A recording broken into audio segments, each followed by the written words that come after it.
За сайн байцгаана уу? Бүгдээрэнд нь өнөөдрийн мэндийг хүргэе. Тэгэхээр өнөөдөр бүгдээрээ солонгос эмчнэр тулаан өвчнийг яаж эмчилдэг талаар ярилцъя. За ерөнхийдөө бол тулаан өвчнийг эмчилдэг одоо дэлхийн нийтээр дагж мөрддөг стандарт журам гэж байдаг. Тэгэхээр ерөнхийдөө энэ журмын дагуу эмчилгээ явагддаг ч гэсэн тухайн улс орон хүн амынхаа онцлогоос шалтгаалаад эмчилгээ маань баг зэрэг өөр байдаг байгаа. За тэгэхээр солонгосын эмчнэр тулаан өвчнийг эмчлэхдээ эмийн болон эмийн бус эмчилгээ хийдэг байгаа.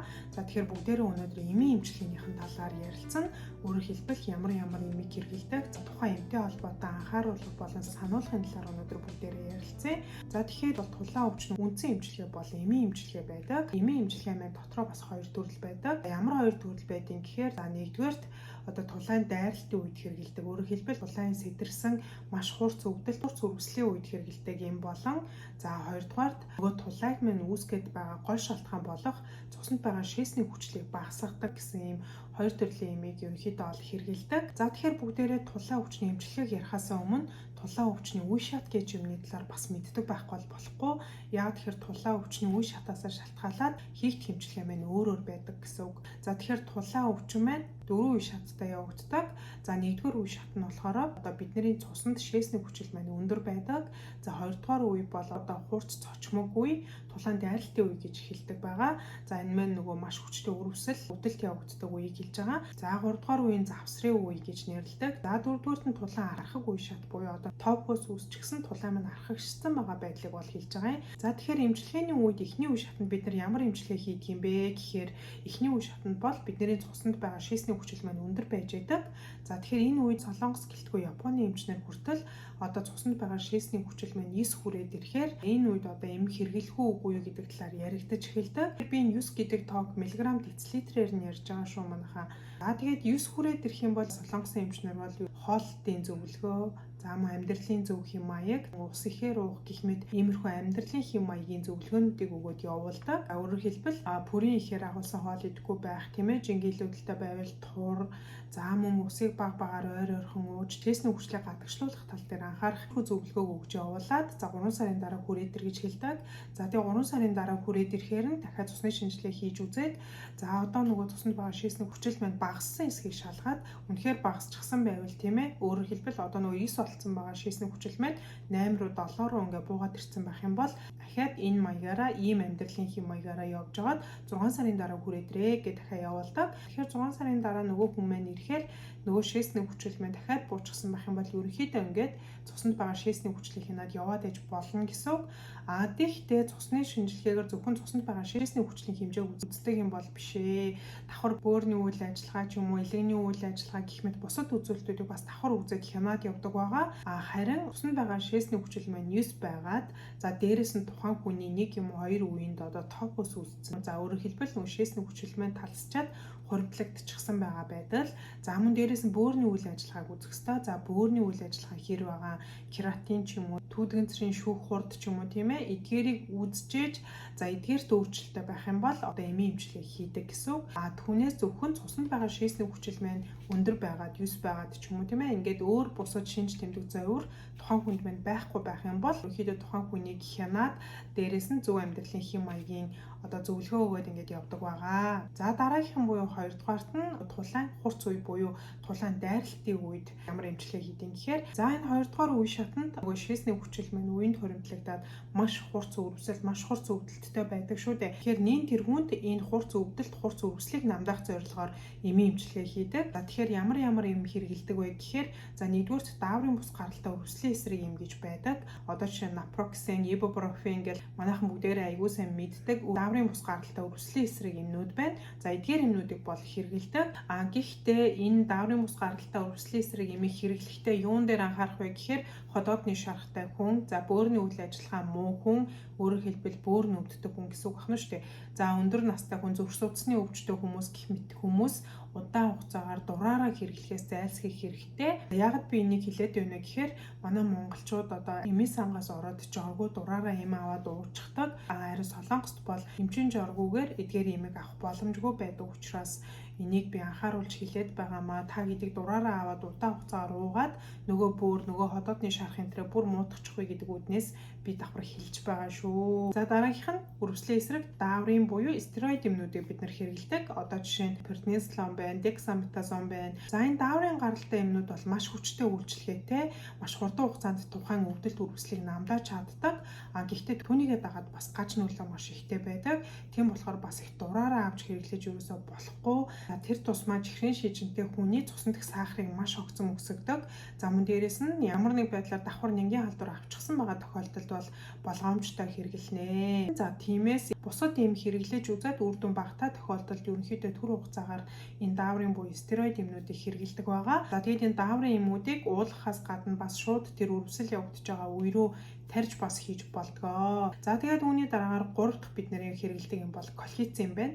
За колхициныг бол тулаатай хүн болгон мэдж байгаа. Колхициныг бол солонгосчууд голлон хэрэглэдэг байгаа.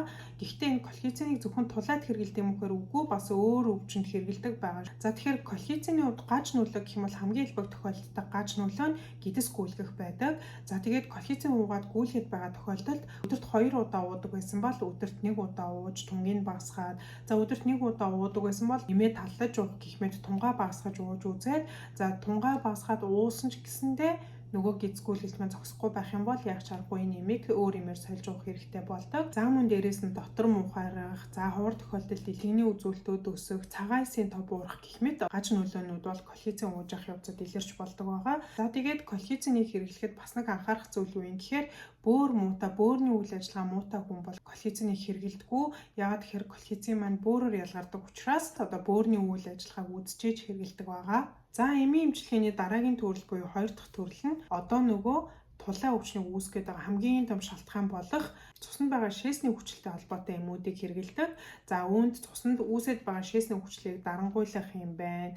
За мөн бидний биенээс одоо тэр үүсэж байгаа шээсний хүчлийн ялгарлтыг дэмждэг юм гэх мэт эмүүдийг уудаг. За тэгэхээр солонгост одоо шээсний хүчлийн үүсэлтийг дарангуйлах зорилгоор хэрэглэдэг 2 юм байдаг. За нэгдүгürt нь бол аллопуринол байна. Та нар бараг бүгдээрээ мэдж байгаа. Монголд ч бас хэрэгжилж байгаа. За тэгэхээр аллопуринолыг бол ээр үеэс одоо шээсний хүчлийг дарангуйлах юм одоо анхдагч сонголтын юм болгоод хэрэглэж ирсэн. Гэхдээ энэ аллопуринол бол эмийн харшил үүсгэх талтай байгаад байдаг учраас одоо солонгосын эмчнэр бол аллопуринолыг хэрэглэхээс өмнө B5821 гэсэн одоо бидний генийг одоо шинжилж үзчихэж энэ маань эерэг гарсан тохиолдолд аллопуринолыг хэрэглэдэггүй. Яагаад тэгэхээр ийм гентэй хүмүүст одоо аллопуринолыг хэрэглэх юм бол арчлын хит мэдрэг шиг ургал явагдаад одоо тухайн хүний арьс зөвхөн захтнаа дулаагаад зогсохгүйгээр бүхлээрээ хүний биеийн арьс нь хүртэл хуурдаг. За тэгээ энэ цаашлаад амь насанд хүртэл аюултай байдаг. Гэхдээ энэ бол маш ховор тохиолдол. Гэхдээ солонгост бол энэ генийн шинжилгээг хийж үзчихэж аллопуринолыг ерөнхийдөө хэрэглэдэг. Судалгаагаар бол одоо энэ хит мэдрэг шиг урвал маань одоо хятад хүмүүс, солонгос хүмүүс, 50 хүмүүст их тохиолддгоо гэсэн байдаг. За тэгээд дээрэс нь аллопуринолыг солонгосын эмчнэр өндөр настай хүнд, бөөрийн үйл ажиллагаа муутай хүнд, иймэрхүү эрсдэлтэй бүлгийн хүмүүстэй ерөнхийдөө маш болгоомжтой бага тунгаар хэрэгжилж эхэлдэг байгаа. За дараагийн шээсний хүчлийн үүсэлтийг дарангуйлах юм бол фебуксостат байна. За энэ бас сүүлийн үед маш ихээр хэрэгжилж байгаа юм. Аллопуринолыг бодох юм бол одоо шээсний хүчлийн үүсэлтийг дарангуйлж байгаа байдлаараа бас арай илүү байдаг. За мөн дээрээс нь бөөрийн үйл ажиллагаа мууцсан хүн болон одоо арьс салтын харшилтай хүнд бол бас өргөн хэрэгжилж байгаа энэ нэмийг. За нэг анхаарах ёстой зүйл нь юу вэ гэхээр илгэнд нөлөөлж магадгүй учраас одоо илгэний үйл ажиллагаагаа давхар шинжилгээ хийгээд үзээд явна гэсэн үг. Тэгэхээр ерөнхийдөө энэ нэмийг одоо аллопуринолыг хэрэглээд үр дүнгүй тохиолдолд 2 дахьчоор хэрэглэнэ гэж гарсан байдаг бол одоо солонгост одоо энэ нэмийг анхдагч сонголтын нэмээр ерөнхийдөө хэрэгжилж байгаа.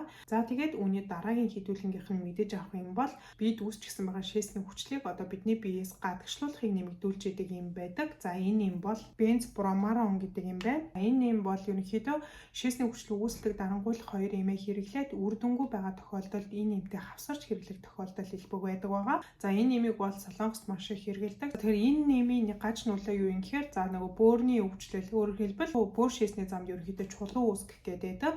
Яагаад гэхээр энэ нэм маань өөрөө бид үүссэн байгаа шээсний хүчлийг бидний биес гадагшлуулдаг үйлчлэгтэй шээсний хүч хүчлийг маань ерөнхийдөө 70% нь бөөрөөр гадагшилдаг учраас тухайн бөөрөөр гарч явах явцдаа тэнд хоригдлогтой чулуу үүсэх магадлалтай байдаг гэсэн үг. За тэгэхээр эцэст нь солонгосын эмчнэр бол тулаан өвчтөй хүмүүсийг цуснд байгаа шийсний хүчил маань эс хүрээд ирэх юм бол одоо им уух уухгүй гэдгийг ярилцаж эхэлдэг байх нь. Өөрөөр хэлбэл цуснд байгаа шийсний хүчил маань зөвхөн эс байгаад тухайн хүнд маань ямар нэг байдлаар зовёор илэрхгүй байгаа бол шийсний хүчлээ хянаад амьдралын хэм маяг хоолтон дээр анхаараарай гэд одоо цуснд байгаа шийсний хүчлийг хянаад явдаг гэсэн үг. Харин цуснд байгаа шийсний хүчил маань 9 болчихсон. За дээрээс нь тухайн хүний бөөрийн үйл ажиллагаа за ямар нэг байдлаар үеинд токос үүсчихсэн ч юм уу тийм ээ. Иймэрхүү байдалтай байх юм бол эмийн эмчилгээг эхлүүлдэг байгаа.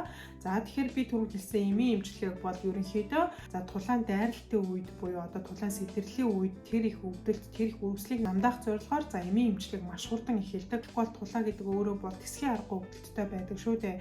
Тийм болохоор солонгосын эмчнэр 1 номерт үргэлжлэл өвдөлт намдаах эмчилгээг маш хурдан хийдэг. За үүний дараагаар бид нар тулаан өвчнийг үүсгэж байгаа хамгийн гол шалтгаан болох цуснд байгаа шийсний хүчлийг нэг бол үүсэлтийн дарангуйдаг, нэг бол биеэс гадагшлуулахын нэмэгдүүлдэг ийм имийг бол хэрэгэлдэг байгаа. Тэгэхээр ер нь бол тулаан өвчний үед энэ өвдөлт намдаах, өрөвсөл намдаах имийг зөвхөн тулаан дайралтын үед, сэтэрлийн үед хэрэгэлдэг. Харин тулаан өвчнийг үүсгэж байгаа гол шалтгаан буюу одоо нэг шийсний хүчилтэй холбоотой эмчилгээгээ бид нар насан туршдаа уудаг гэсэн. Тэгэхээр шийсний хүчил маань цуснд аягүй өндөр гараад ирэхээр энэ маань явандаа тулаатай болно гэсэн дохио. За тэгээд энийг эмчнэр маань насан туршдаа юм уунаа гэхээр хүмүүс маш дургүй хүлээж авдаг. Тэгээд нөгөө цуснд байгаа шийсний хүчил маань маш өндөр байгаад ахаар нөгөө хүмүүс маань би хоолтон дээр анхаарья, жин дээр анхаарья, би ингээд шийсний хүчлээ хоолоороо зохицуулаад буулгачаа гэж хэлээд байдаг. За ер нь бол дээр үед бид нар оновчтой юм гараагүй байхад хоолоороо л буулгадаг байсан. Гэхдээ нэг анхаарах юм юу юм гэхээр хоолоор бол шийсний хүчил тийм сайн буудаггүй. Өөрөөр хэлбэл бүрийн багтаа хоол идлээч гэсэн цуснд байгаа шийсний хүчил маань тийм ч их буудаггүй. Яагаад гэхээр бидний биед тэр бүрийн гэдэг зүйл чинь тийм ээ шийсний хүчил маань өөрөө үүсч идэг учраас бид нар хоолноосоо хичнээн бага авсан ч гэсэн бидний биед үсээр л байгаа учраас бид нар хоолоор хангалттай буулгаж чадахгүй. За тэгээ эмээр маш сайн буулгадаг учраас ерөнхийдөө солонгосын эмчнэр хоолоороо буулгах гэхээс илүү эмийн эмчилгээгээ хийлгээд хажуугаар нь хоолоо бол идээд явж болно гэж зөвлөдөг байгаа. За тэгээд ерөнхийдөө тулаан өвчний үед ингээд эмийн эмчилгээгээ яг так хийгээд ингээд хянаад явхад бол айгүй сайхан байдаг ч бас ингээд сайжирдаггүй болдгоо тохиолдлууд байдаг.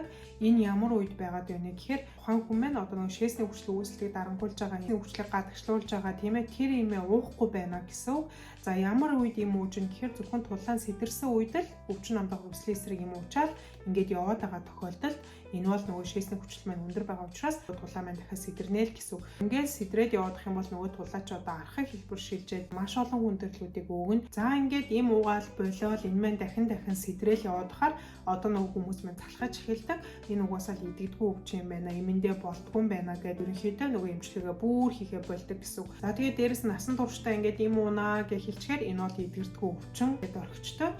Гэтэл бид нар одоо сахартай хүн байна, даралт ихсдэг хүн бол бид нар насан туршдаа имээ уугаал явдаг штэ. Ерөнхийдөө тулаан өвчин бол яг энэтэй адилхан тэр имээ уугаал явхад бол асуудалгүй. За тэгээд дээрэс нь солонгосын эмчнэр юу гэдэг вэ гэхээр имээ ингээд эмчийн заавраар уугаад тийм ээ эмчийн ир гэсэн цагт нь ирээд хянуулаад цусны шинжилгээгээ өгөөд давхар янз бүрийн хүндрэл өвчин үү гэдгийг үзүүлээд болдод тулаан бол ер нь дахихгүй гэж үздэг. Хэрвээ ингээд имээ уугаа явж байхад тулаан маань дахиад авах юм бол танд эмийн түнчинд харахгүй байна гэсэн үг, имээ тохируулж ууж чадахгүй байна гэсэн үг гэж үздэг байгаа. За тэгээд дараагийн дугаарт тулаан өвчтэй хүмүүсийн хооллолт болон тулаан өвчнийг бид нар тоохгүй байвал ямар үр дүнд ямар аюул хүлээж байдаг вэ гэдэг талаар видео бичлэг хийж оруулна. За тэгээд бүгдээрээ амжилт хүсье. Баярлалаа.